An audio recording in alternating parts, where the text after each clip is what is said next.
All right, there was the Hellboy, Shindaiwa 757, and Ike Turner, the Stihl 064. Um, the Shindaiwa was ported by me. The 064 was ported by Jeff Seacombe at Leave Nothing Stock. And what we see here, the same thing that was happening to the Holtzforma G660, where it's not capable of pulling the RPM required for racing, right?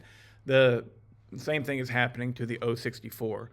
The 064 runs fantastic. I will go so far as to say yeah,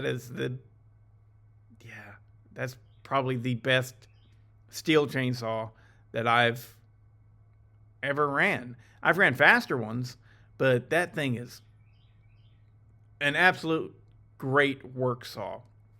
And that's all that Jeff did. Jeff has a formula for making a race saw. I'm sorry, for making a work saw with these 064s and 066s and 500i and all this stuff. He makes saws to go out and work and use, and that's all that this 064 has. Now the 064 is still running a spark arrestor screen. The 064, it doesn't have a real muffler mod.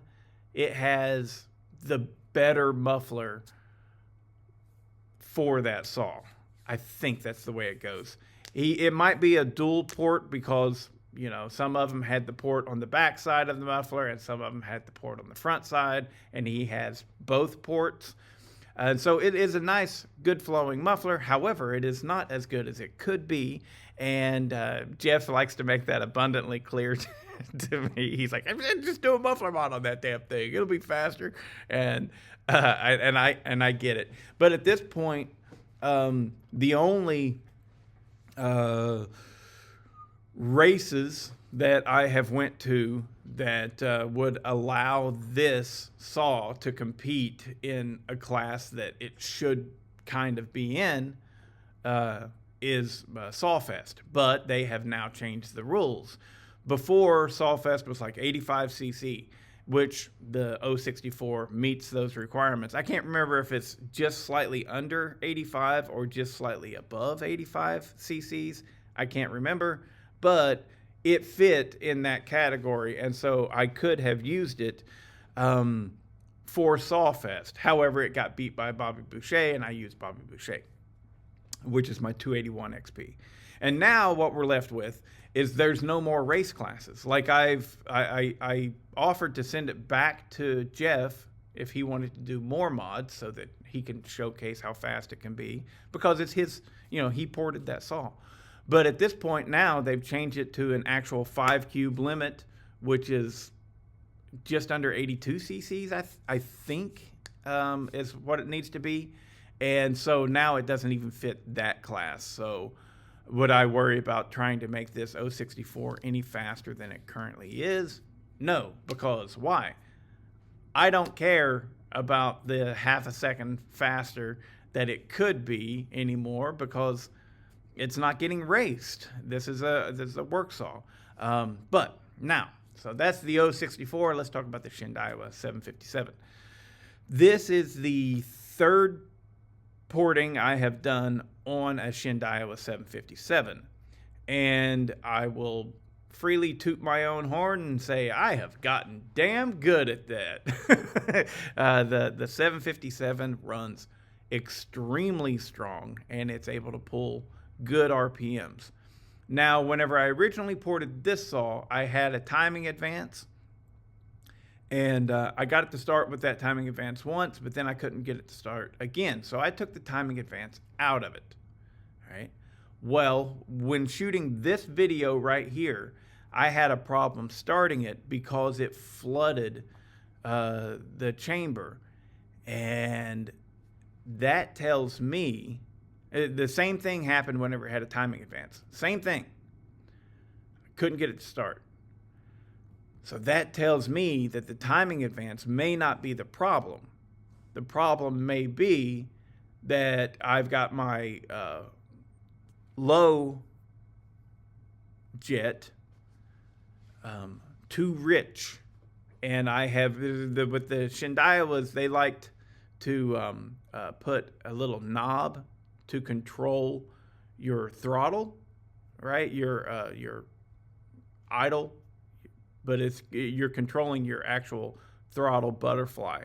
So a lot of times, whenever it would be idling too fast or too slow, I would just grab that idle knob and adjust it versus adjusting my low jet, which I think has caused a problem, because if you don't have your starting on point, then you will flood out that saw. So what I need to do is I need to get my low jet really dialed in on the 757 to where it's perfect, right?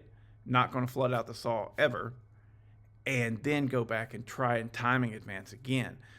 Because if I can get this thing to run a slight timing advance, well, that's going to be the difference in 12,000 RPMs to 12,500 RPMs or something. So there's even more still left in this 757. I just have to dial it in better. And that's exciting to me.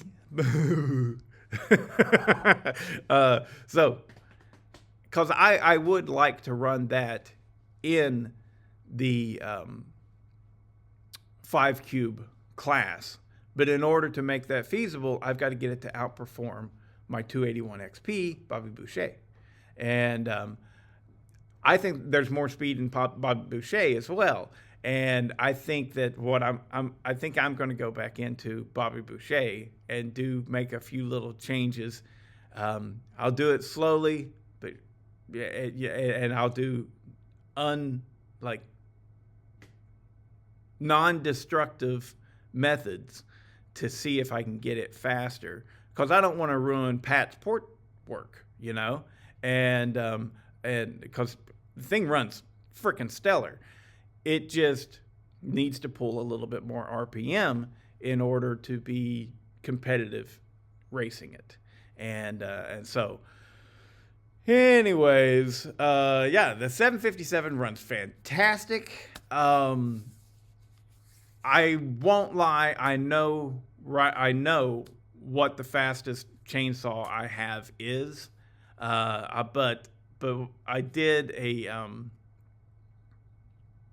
reaction video to it and another saw to see which one's the fastest and stuff, and I was absolutely shocked by it. But anyways, we will leave that for a further video. The 757 runs outstanding, and I am extremely proud of that build. It's really awesome. And anyways, but this has been the Shindaiwa 757 versus the 064. And I gotta say, that 064 had a big knot. I know. I cannot be perfect, okay?